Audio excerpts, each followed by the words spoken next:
Funko Kids.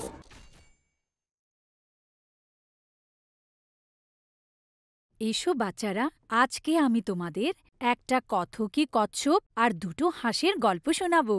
এক জঙ্গলে একটা জলাশয়ের কিনারে একটা কচ্ছপ আর দুটো হাঁস থাকত। ওদের তিনজনের মধ্যে খুব বন্ধুত্ব হয়ে গিয়েছিল। সারা দিন এখানের ওখানের কথাবার্তা হতো আর হাসি খুশিতে থাকত। কচ্ছপ বলতো, আরে বন্ধু, যদি আমি তোমাদের মতো উড়তে পারতাম তো পুরো দুনিয়াটাকে ওপর থেকে দেখতে পারতাম।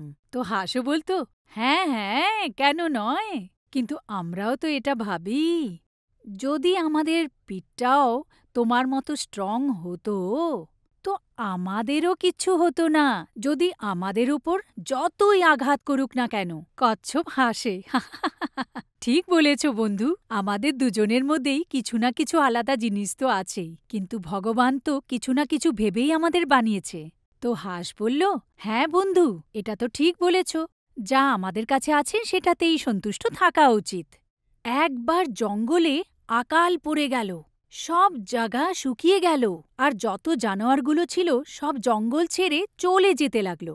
জলাশয়ের জল শুকোতে লাগলো, মাছগুলো কষ্ট পেয়ে মরতে লাগলো। তখন হাঁসরা নিজেদের মধ্যে আলাপ আলোচনা করল আর ভাবল, বন্ধু, আমাদের এখন এই জলাশয় ছেড়ে দেওয়া উচিত। আমাদেরও অন্য জানোয়ারদের মতো এখান থেকে ২০ মাইল দূর একটা ভালো জায়গায় চলে যাওয়া উচিত, কারণ ওখানে খাওয়া দাওয়ার কোনো অসুবিধা নেই আর ওখানে বৃষ্টিও খুব ভালো হয়। অন্য হাঁস বলে, কথা তো ঠিকই বলছো তুমি, চলো। কিন্তু আমরা কচ্ছপকে কি করে বলবো, ও তো উঠতেই পারে না। ওরা দুজন কচ্ছপের কাছে গেল আর ওকে বলল, বন্ধু, আমাদের এই জঙ্গল ছেড়ে যেতে হবে, আর আমাদেরও অন্য জানোয়ারদের মতো অন্য জায়গায় চলে যেতে হবে। তো কচ্ছপ বলল, আরে আরে, এটা কি বলছো তোমরা তোমরা তোমরা তোমাদের বন্ধুকে ছেড়ে চলে যাবে? আমি তোমাদের ছেড়ে কি করে থাকব? আমার তো তোমাদের সাথে কথা বলার অভ্যেস হয়ে গেছে, এখন এখন আমার কি হবে? তো হাঁস বলল, তো এখন কি করা যায় বন্ধু, তুমি তো উঠতে পারো না, আর ওখান অবধি পৌঁছোতে তোমার অনেক সময় লেগে যাবে, আর ততক্ষণে তো তুমি এমনিতেই মরে যাবে। আমরা তোমাকে সাহায্য করতে চাই, কিন্তু কিন্তু তুমিই বলো আমরা কি করে করি। আর তখনই কচ্ছপের মাথায় একটা বুদ্ধি এলো, আর ও বলে, আরে বন্ধু, একটা উপায় আছে যাতে আমি তোমাদের সাথে যেতে পারি। তো হাঁস বলে, হ্যাঁ হ্যাঁ, তাড়াতাড়ি বলো, কি?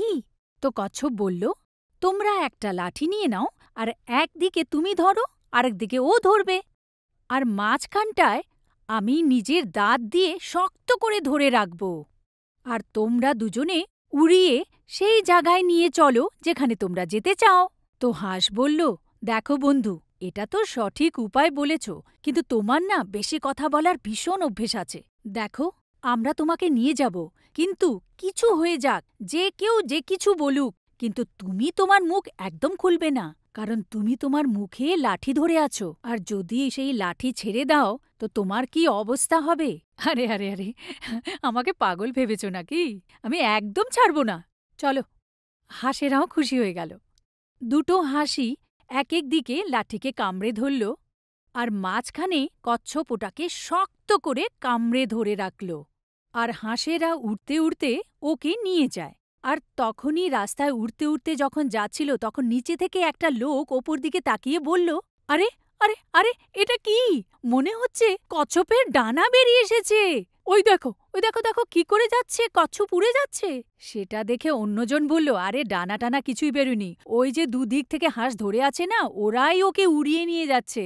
যদি কোনো রকমে লাঠিটা ভেঙে যায় না, তাহলে ওর হাড়গোড় ভেঙে যাবে।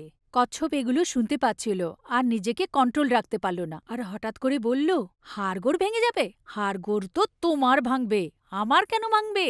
আর এটা বলতেই লাঠিটা ওর মুখ থেকে খুলে গেল, আর ও ওপর থেকে অনেক নিচে খুব জোরে এসে ঢপ করে পড়ল, আর ও পড়তেই ওর প্রাণ বেরিয়ে গেল।